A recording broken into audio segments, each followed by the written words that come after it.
Everyone, welcome to today's analysis video of the stocks and the index. कल मैंने total 4 stocks दिए थे। उसमें से 2 जो स्टॉक था वो काफ़ी अच्छा परफॉर्म किया आज के मार्केट में। तो आप लोगों ने आई होप कि पैसे कमाए होंगे। The very first stock was B soft, जो ऑलमोस्ट 5% के आसपास फॉल कर गया। मैंने बताया था इस पर्टिकुलर कैंडल के लो के नीचे शॉर्ट करने, अगर आपका ट्रेडिंग सेटअप बने तो। दूसरा स्टॉक था ग्लैंड, जो कि ऑलमोस्ट 6% का एक इंट्राडे मूव दिखाया, जो कि डे ट्रेडर्स के लिए मोर देन इनफ होता है। So I hope that this videos would be really really helping you guys. And जैसे मैंने निफ्टी बैंक और निफ्टी 50 के बारे में बताया था कल के दिन, एग्जैक्टली सेम वे में निफ्टी 50 और निफ्टी बैंक दोनों ने बिहेव करा है।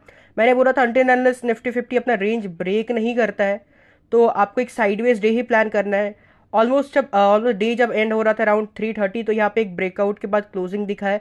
But let's see how we can plan our day tomorrow. But पूरे दिन the index was sideways, Nifty bank was also sideways throughout the day. मैंने अपने इंस्टाग्राम स्टोरीज के थ्रू भी अपडेट करके आप लोगों को बताया था that the market can be sideways today, that is nifty bank and nifty 50, and exactly the same way the market has behaved. मैंने कल के लिए कुछ स्टॉक सेलेक्ट किए। आइए उन सारे स्टॉक्स का लॉजिक जान लेते हैं। एंड हम लोग ये भी डिस्कस करेंगे कि कल के दिन आप लोग बैंक निफ्टी और निफ्टी 50 में कल के दिन आप ट्रेड्स को कैसे प्लान कर सकते हो। The very first stock is Tata power. Tata power में आपको दिख रहा होगा यहाँ पे कंजेशन चल रहा है, राइट। यहाँ पे एक प्राइस फॉल करता है, फिर प्राइस ऊपर की साइड मूव करता है, फिर फॉल करता है, लाइक फिर थोड़ा रिट्रेसमेंट होता है, उसके बाद ब्रेक डाउन होता है। मतलब यहाँ पे kind of sideways kind of momentum है। एंड अगर आपको सपोर्ट एंड रेजिस्टेंस और आइडेंटिफाई करने आता है मार्केट में, तो आपको दिख रहा होगा ये एक रेजिस्टेंस जोन भी है, right. This is a resistance zone जिसका ब्रेकआउट आ चुका है। एंड ब्रेकआउट आने के बाद यहाँ पे प्राइस कंसोलिडेट कर रहा था, एंड आज के दिन यहाँ पे एक बुलिश कैंडल्स के साथ क्लोजिंग आई है। एंड आपको पता होगा आज के दिन टोरेंट पावर भी ऑलमोस्ट 18% जंप कर गया, राइट। ये जो टाटा पावर है उसका पियर स्टॉक है, तो मे बी ये कल के दिन भी चल सकता है। There is a high probability, there is no certainty. Tata power अगर कल के दिन इस पर्टिकुलर ग्रीन कैंडल के हाई के ऊपर निकलता है, तो टाटा पावर में आप लोग एक बुलिश ट्रेड इनिशिएट कर सकते हो। The second stock is Vedanta. Vedanta तो मैं जो एक हायर टाइम फ्रेम होता है उसमें मैं इसका एनालिसिस करके मैंने अपने इंस्टाग्राम पे डाल रखा है। तो this is pretty good, this is looking very good for long term investment. This is not at all a recommendation, but हाँ चार्ट ऐसा दिख रहा है कि द स्टॉक कैन डबल और triple from the current level. But we are in intraday place, so let's discuss about that. आपको दिख रहा होगा यहाँ पे 3-4 डोजी कैंडल का फॉर्मेशन है। एंड आज डेफिनेटली यहाँ पे एक रेड कलर का कैंडल फॉर्म हुआ है, which is basically kind of hammer candle, a bullish hammer candle. अगर आप लोग स्मॉलर टाइम फ्रेम पे स्विच करोगे, लाइक आवरली टाइम फ्रेम, तो आपको दिख रहा होगा यहाँ पे एक स्ट्रक्चर का फॉर्मेशन है। This is how confidence can be use in the market, right. हमेशा जब भी आप मार्केट में एनालिसिस करो, आइदर किसी स्टॉक का करो या इंडेक्स का करो, हमेशा टॉप बॉटम अप्रोच आपको फॉलो करना चाहिए। मतलब हायर टाइम फ्रेम, उसके बाद आपको लोअर टाइम फ्रेम पर शिफ्ट होना है। तो जैसे हमें हायर टाइम फ्रेम पे दिख रहा था, यहाँ पे 4 डोजी कैंडल थे almost. This can be also considered as a doji candle, this particular candle. लेकिन अगर आप लोग आवरली टाइम फ्रेम पे जाके देखोगे, तो there is a formation of inverted head and shoulder. ये एक शोल्डर हो गया, this is our head and again our shoulder. कल के दिन अगर वेदांता 455 के ऊपर निकलता है, तो आप लोग इसमें एक बुलिश ट्रेड इनिशिएट कर सकते हो। Another stock is Tata Alexei.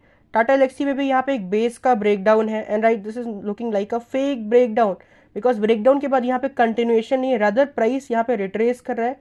उसके बाद एक हाई बनाया, फिर अगेन प्राइस रिट्रेस करके आज एक हायर लेवल पे क्लोज किया है।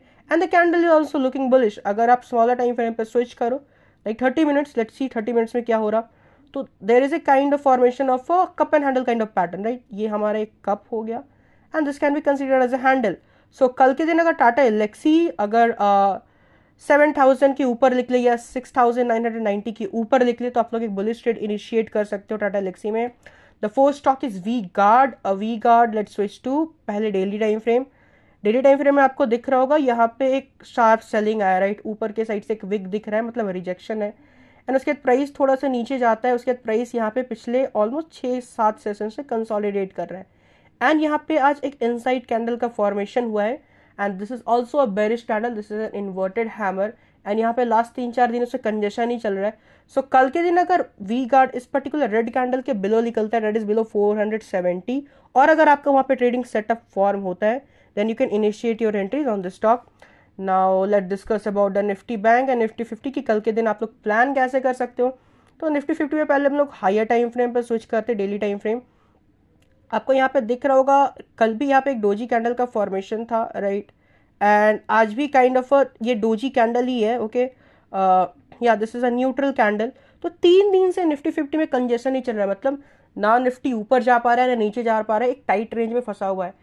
मार्केट का और प्राइस का कुछ सर्टेन बिहेवियर होता है। Market almost 60 to 70% of the time, या 80% भी कह सकते हो, साइडवेज रहता है, लाइक रेस्ट 10-20% टाइम या 30% टाइम मार्केट ट्रेंड ही रहता है।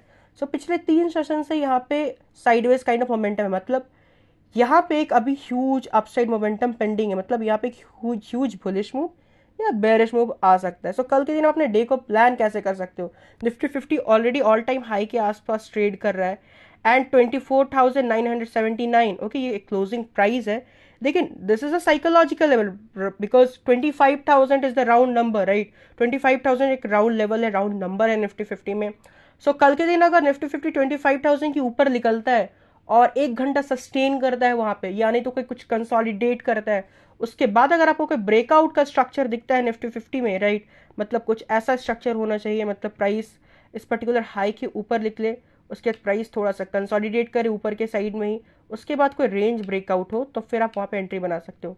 यानी तो ट्रैप सिनेरियोज भी ढूंढ सकते हो, मतलब प्राइस सपोज दैट इस रेंज के ऊपर निकले, like this, something like this, suppose that ये हमारा रेंज हो गया, इसके प्राइस ऊपर निकला, प्राइस थोड़ा ऊपर गया, उसके बाद प्राइस नीचे जाने लगा, तो रिटेलर्स यहाँ सोचेंगे कि right the momentum has faded. उसके बाद आपको कोई फेक ब्रेकआउट दिखे कुछ इस तरह से करके, राइट, उसके बाद यहाँ पे रिटेलर्स जैसे ही एंटर होंगे तो बहुत हाई प्रोबेबिलिटी कि उनका स्टॉप लॉस यहाँ पे होगा। जब भी यहाँ स्टॉप लॉस हंटिंग होगा, उसके बाद अगर आपको कोई कंटिन्यूएशन दिखता है, तब फिर आप वहाँ पे एंट्री बना सकते हो at the money call option में या in the money call option में निफ्टी में। सो निफ्टी में कल हम लोग बुलिश ट्रेड प्लान कर रहे हैं। इनकेस कल का सिनेरियो ये भी हो सकता है कि प्राइस अपने क्लोजिंग प्राइस के आसपास ही खुले एंड यहीं पे अगर कंसोलिडेट करता है एंड कंसोलिडेट करके रेंज ब्रेकआउट करता है, तो यहाँ भी आप अपने एंट्री को इनिशिएट कर सकते हो। Now let's go to Nifty bank. Nifty bank actually Nifty 50 ज़्यादा बुलिश लग रहा है as compared to Nifty bank, because Nifty 50 already अपने ऑल टाइम हाई पे ट्रेड कर रहा है। निफ्टी बैंक अभी भी हायर टाइम फ्रेम एक रेजिस्टेंस के आसपास ट्रेड कर रहा है, right, this is a resistance zone, एक रेजिस्टेंस जोन है, प्राइस वहीं पे कंजेशन दिखा रहा है। लेकिन आप लोग कल कैसे प्लान कर सकते हो? तो लेट्स सी, आपको दिख रहा होगा यहाँ पे एक ट्रेंड लाइन का फॉर्मेशन है, this is a dynamic resistance for tomorrow and price almost इसी पर्टिकुलर लेवल के आसपास क्लोज किया है एंड राइट यहाँ पे हमारा एक स्टैटिक सपोर्ट है, ये हमारा जोन है, राइट। तो कल के दिन अगर निफ्टी बैंक इस पर्टिकुलर रेंज के नीचे निकले, राइट, एंड आपको यहाँ पे कोई कंजेशन दिखता है 5 मिनट टाइम फ्रेम पे या आपके एंट्री स्ट्रक्चर दिखता है, तो फिर आप यहाँ पे अपने ट्रेड्स को इनिशिएट कर सकते हो। सपोज दैट अगर आपको कल बुलिश साइड ट्रेड लेना है, because I am open for both the sides in Nifty bank, I am not open for Nifty 50 but definitely for Nifty bank. Nifty bank अगर इस पर्टिकुलर लेवल के ऊपर निकलता है, ये स्विंग के ऊपर, दैट इज अबाउट 52,000 एंड इसी के आसपास या तो ब्रेकआउट से पहले प्राइस थोड़ा कंसोलिडेट करे 5 मिनट टाइम फ्रेम में, right, this is the breakout level, price इसी यहीं पे आसपास कंसोलिडेट करे, उसके पास ब्रेकआउट, उसके बाद ब्रेकआउट दिखाए तो फिर मैं काफ़ी ज़्यादा इंटरेस्टेड हूँ बाइंग में। या नहीं तो प्राइस डायरेक्ट यहाँ पे ब्रेकआउट करे, ब्रेकआउट के बाद अगर प्राइस यहाँ पे कंजेशन दिखाता है, कहीं कंसोलिडेट करता है, उसके बाद अगर फिर से हमें ब्रेकआउट दिखता है, तो फिर हम लोग यहाँ पे एंट्री बना सकते हैं।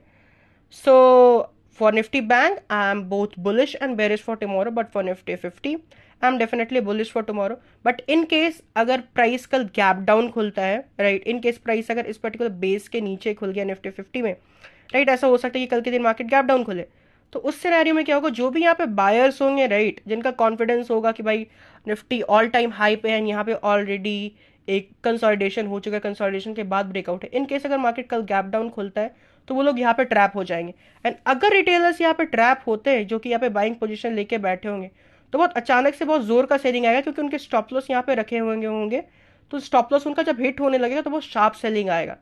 सो अगर यहाँ पे कल गैप डाउन खुलता है और उसके बाद गैप डाउन खुलने के बाद आपको कोई टाइट कंजेशन दिखता है या रेंज ब्रेक डाउन दिखता है, तो फिर आप पुट साइड का भी ट्रेड ले सकते हो निफ्टी 50 में। लेकिन द केसेस की मार्केट को गैप डाउन खुलना होगा for a put side trade. So I guess कि निफ्टी 50 और निफ्टी बैंक में कल आपको प्लान कैसे करना है वो क्लियर हो गया होगा, and I hope that this particular analysis video would be helping you a lot. अगर आपको ये वीडियोस अच्छे लग रहे हैं तो please cheer up in the comment section. Thank you. See you in another video.